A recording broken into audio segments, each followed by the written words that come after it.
one who's on the way, on your way to the witness box, but at the same time, this witness box is just kind of staring back at you.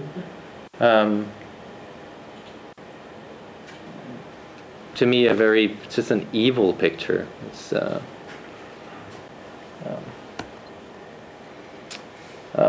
this is a prettier picture called Notes from a Former Resident. So this is tiny. This is basically to scale, so it's 10 by 15 centimeters or something like that. I've drawn in all these lines on like hotel stationery, and one of the thoughts behind this was this idea of living in hotels.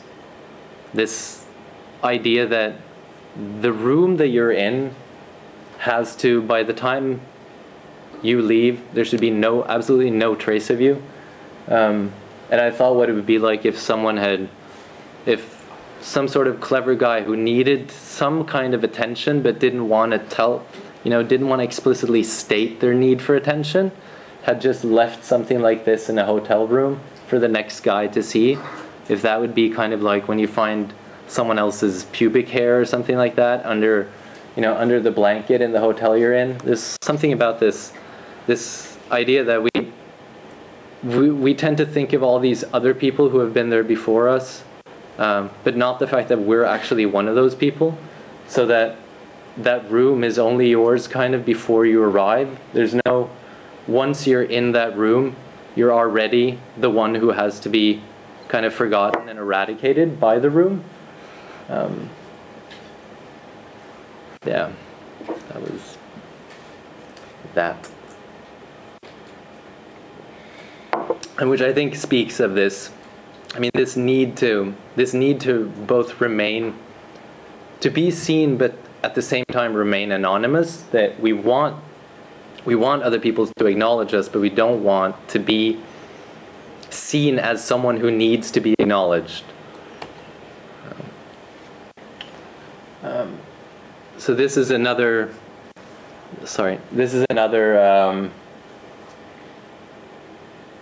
another image from a courtroom. This is from the Supreme Court in Oslo. It's called acoustic muffler, which is literally what it is. In the courtrooms, the Supreme Court rooms, they have these giant panels that are cloth panels that are supposed to muffle the sounds in the room. And it's kind of difficult to see here, but there's little, almost like, I don't even know what to call them, but almost like little traces like you would find on an equalizer or something like that. So they actually mimic kind of sound, like the representation of sound. And again, it's just one of those, it's fairly large. It's, I don't know, 1.70 meters or something like that, 1.60 meters. And it's one of those pictures that just ends up, kind of talks about the inclusion of noise in something like a court of law. Like, we need to, in order to be a well-functioning democracy or whatever, we need to kind of include all these noisy elements, these elements that we don't really want. Yeah.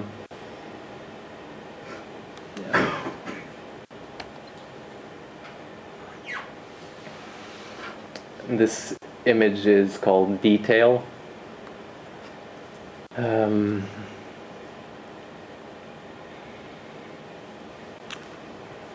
I've been working on trying to make images that somehow look as though they're made by a cell phone camera or taken from a video or the net or something like that, breaking down this perfect image into something like this. And this is a hard, I don't know, this is a difficult picture to talk about. The title obviously suggests that there's much more to this thing than than what we're seeing. But I'm just going to go on because it's unsettling, I think. Messed up children's room. So back to these kind of authority figures. This one is called To Be Determined. It's he's a sheriff, apparently. Again, in this kind of perfect, at least for me, this kind of perfect, he could either be resigned to his kind of fate, he's going to be shot, or he's about to look up at you and blow your brains out kind of thing. It's just extremely difficult to tell. You know, it's just a potent image kind of. But this summer I went to southern Spain to a town in the desert there where they filmed like The Good, the Bad, and the Ugly, and some of these spaghetti westerns. And I didn't really know what I was going for down there.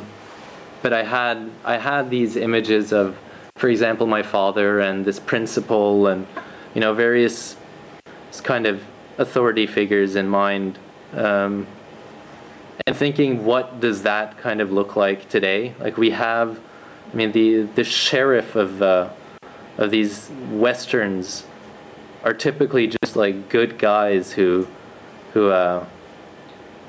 stand for kind of real values. It's hard to find a similar kind of a character today.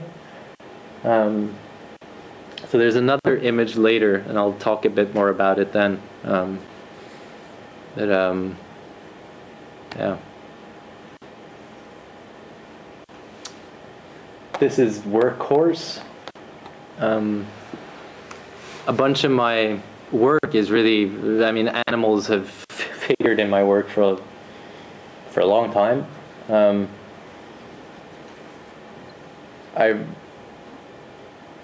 One of the things that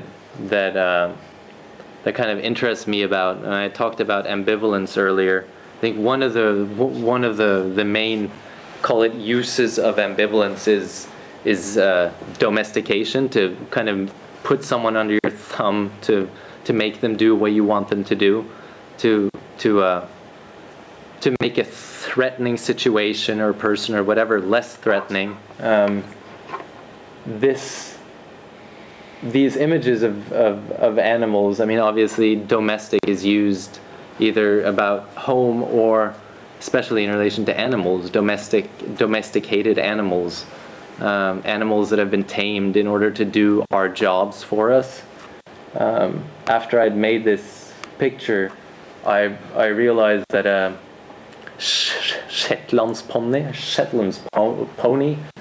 don't know what it's called in English, that these animals were actually bred to work in the mines, so they were bred small, so that they could do our dirty work for us, kind of in the mines of pulling stuff. Again, it has this,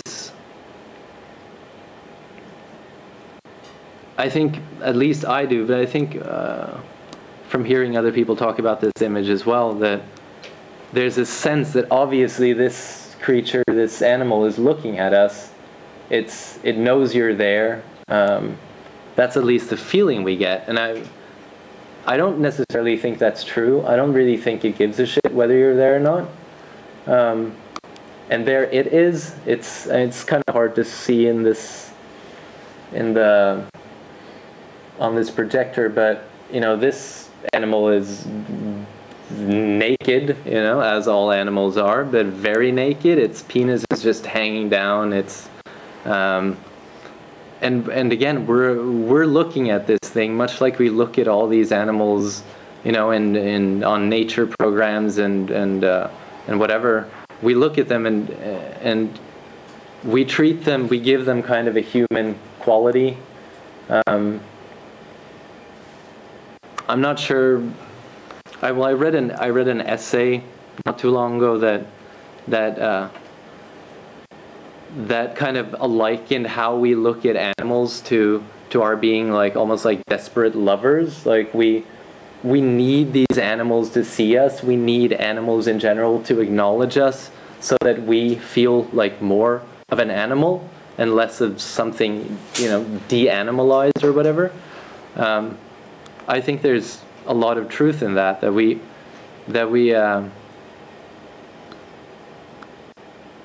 can't really, I mean, we can't communicate with them on their level or whatever, and we so wish we could. We really want these things to see us, and most likely that thing just it doesn't care.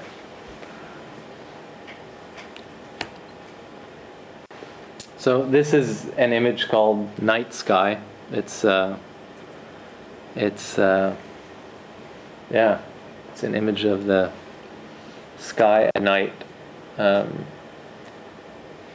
Quite a few of the pictures in the show have some sense that like how the world actually changed. Well, how, I don't even know how to say it, but the effect of, you know, basically, which all photography is the effect of light on a sensor or a film, but here it's just really kind of made explicit that you don't, you know, this thing that we consider the night sky, which we think of as twinkly black stars or whatever, is this really kind of a brown gray mass at some points, and at other times it is in fact like a dark black. At other times over a city it's just, it's almost like green. But there are a couple of other images that kind of relate to a similar theme, so I'll get back to it. This is, I mean, I've photographed my parents quite a lot. This is called Third Party. This is an image I did of them where I asked them to perform an action that I'd seen them done probably like a handful of times, you know. Up through the years, they were never very explicit about their love for each other, even though I know that they, you know, they deeply care for one another.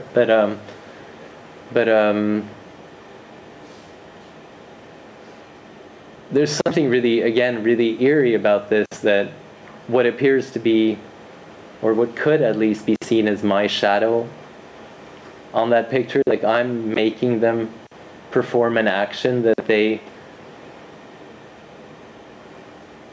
would naturally do anyway. Something almost excessive and like forceful about it. They seemed quite. I mean, I was surprised at how okay they were about it. But what I've done then, because there was something about the immediacy of the picture, that I was looking at this image of my parents hugging, really uncomfortable, but about having that in my room. So I've worked it, I've rephotographed it, done some things with it, like put it behind dusty glass just to get it at a distance. Like there's something about, I remember the first show I had here in Oslo at Fotogalleriet, there's an image of my mom, and a bunch of people said she looked either like a Nazi or like I think someone said Nazi or Gestapo or something like that, and other people just said she looked like a skull. There's something about seeing the humanness of my parents, seeing them represented, as opposed to like my natural, you know, like I don't have this kind of clear cut image of my parents, but in my head, but seeing these images, I had to kind of get them at a distance. So now it's become kind of almost like, because the image is, I don't know, about 70 by 100 or something like that, it's become like as if I rephotographed one of their family, like one of our family photographs or something like that, which is odd in itself, because it's not who would have a picture of themselves hugging in front of a wall like that? I don't know. So the way that I'm showing these now is one of the ways that one could walk around the gallery and actually meet the pictures. This is very difficult to see, but this is an image of lava. It's called Excrement of the Earth. Someone someplace talked about lava as excrement of the earth, and I thought that was such a wonderful way of putting it. It's literally the shit of the earth, kind of, the bowels just opening up and pouring out. And this is seen in connection with this image called meal.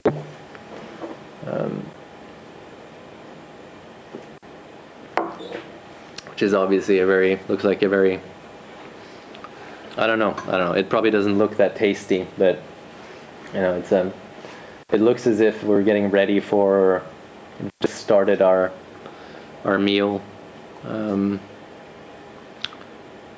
Incidentally, meal is kind of interesting just in terms of its, as a word, being literally a way of it was like a way of defining time. I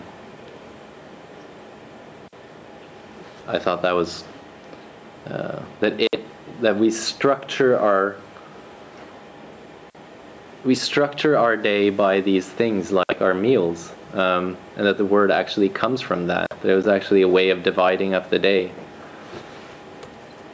And this is called fireworks. So these are like 3 images hung in a row. I mean, this is an ambiguous image, obviously, and it's kind of a speculative one because it reminds me of those images I just remember seeing so many of during the first Iraq War, the Scud missiles or whatever they were called. Again, it has this like unfulfilled potential, kind of, which I think is in a lot of my pictures, that there's something brewing, some kind of potential that's about to be released, but it's never kind of explicitly released. You're kind of hoping for the viewer to get a sense of, God, can't something just fucking explode? And it never does. I think that constant kind of back and forth between the viewer and the image generates just movement, yeah, basically. So this is also a person that I tend to photograph people that I know, have some relation to. This the image is called Tag. That's from, in soap operas, there's a certain shot called the tag shot, which usually involves 2 people talking to each other, one behind the other, in a way which you would never talk in real life, but in soap operas they do it so that we can see both their reactions, kind of.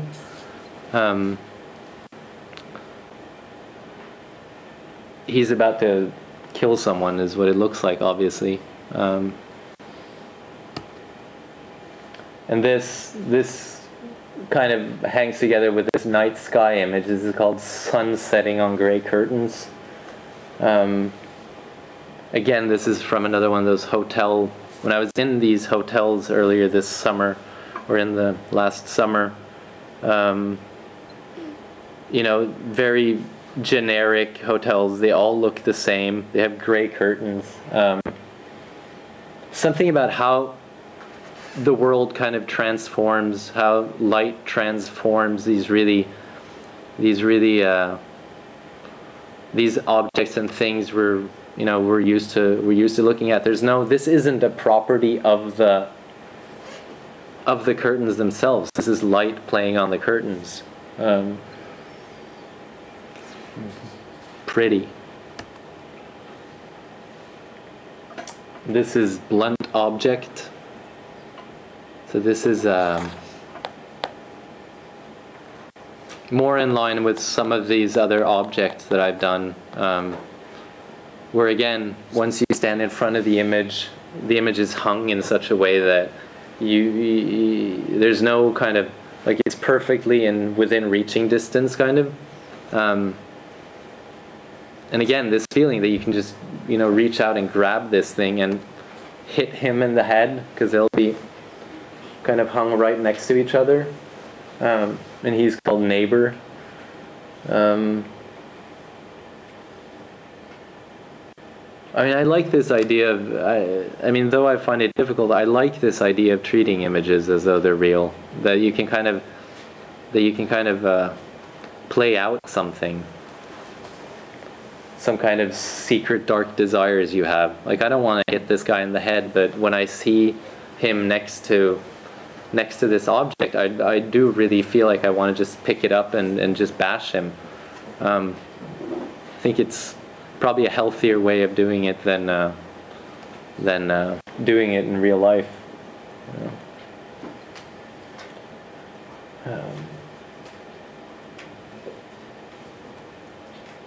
This is called a property of others. Again, it's this feeling of not being, you're on someone else's property. You're the one looking, but at the same time, you are kind of someone else's neighbor, in a way. So this is hung next to this neighbor guy again. There's, I think we tend to forget that.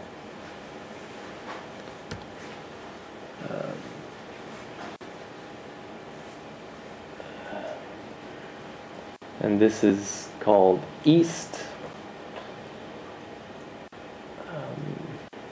Yeah, I don't know quite what to say about that image. It's one of the newest pictures that's going to be in the show. It's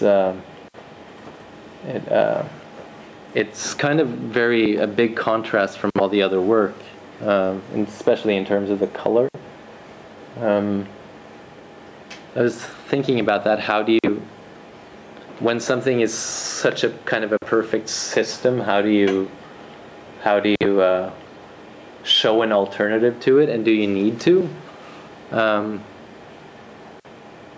This is my attempt at that. I'm not quite sure it works. I haven't decided yet. This is a big piece called Permissions. It's obviously just a big, it's just snow-covered barbed wire and fence, which kind of comes back to this idea that you don't, the idea of being given permission to do something comes with all these, like, you can do it, but beware of the potential dangers that lurk. Like you're allowed to, but don't really do it, because you're gonna get cut up and scratched, and yeah. Can you maybe say something about the locations? Are they important to you, or are they more like coincidental? You just find the sort of subject or whether you want to take a picture of, and then the location does not matter, or does the location, for instance, with the barbed wire? Yeah. Well, the location actually of this picture doesn't matter, but with quite a lot of the other work.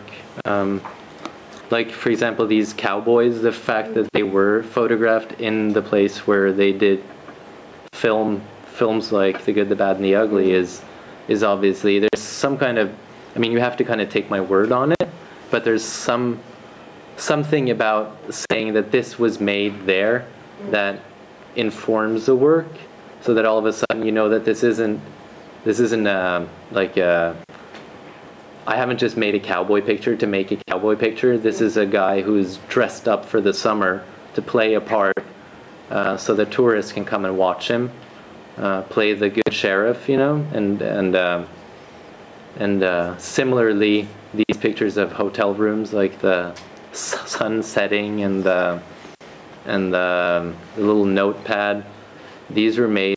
I made a trip to Brussels and areas around there. I drove from Brussels to Maastricht to Bonn and back to Brussels, essentially because it's the EU capital. I mean, there's something again about this, you know, instead of doing this kind of touristy trip down to southern Spain, all of a sudden you're in what I call bureaucratic Brussels. It's just this really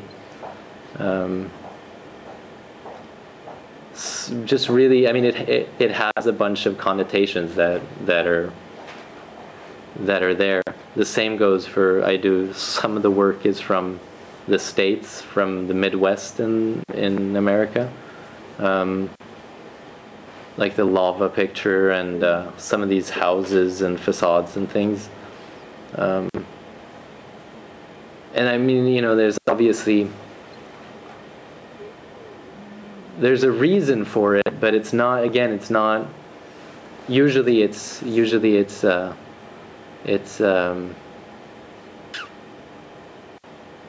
always made explicit in the work, but yeah, it definitely, you know, it definitely informs it. So I'll try to, but the rest, you know, the rest of the work is made in and around Oslo, basically. This is from the States, and this is, you know, your typical quaint suburb in America. It's called Facade. So I did a trip last year drove from Chicago out through the Midwest and out to the West Coast and back again to Chicago. Again, I mean, there are some of these images that are just really formally strange. There's something about the relation between these two facades, the fact that there's no windows, just kind of like this image of the courtroom that I showed earlier. There's something about this, you know, these ways in which we build things that are just, they seem like they just haven't given any kind of thought to what the end product is going to be. Like, we surround ourselves with this crap, and it's, I don't know, it kind of it scares me a little bit, but this is called instruction manual. Again, you're kind of led into this, you're welcomed kind of into this, you know, to this table where all you're given is kind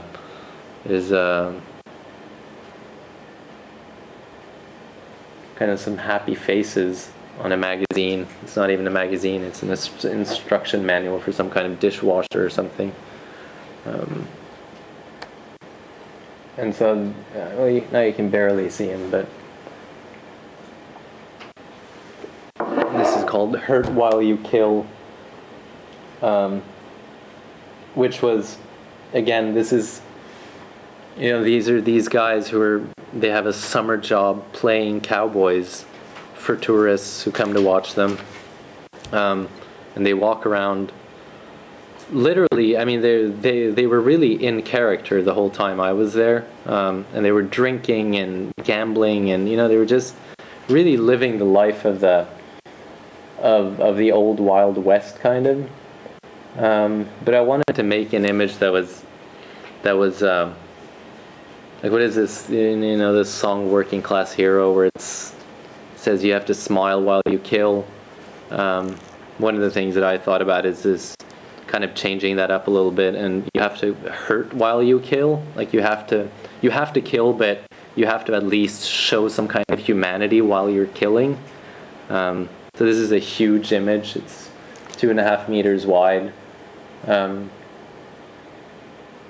Just kind of the, and then the final image, which is called black and white image of mother photographed in color. This is again one of those pictures where I had to, I made the photograph. She ended up looking like something that I couldn't really, I couldn't really stomach it. Really, it was. I tried to.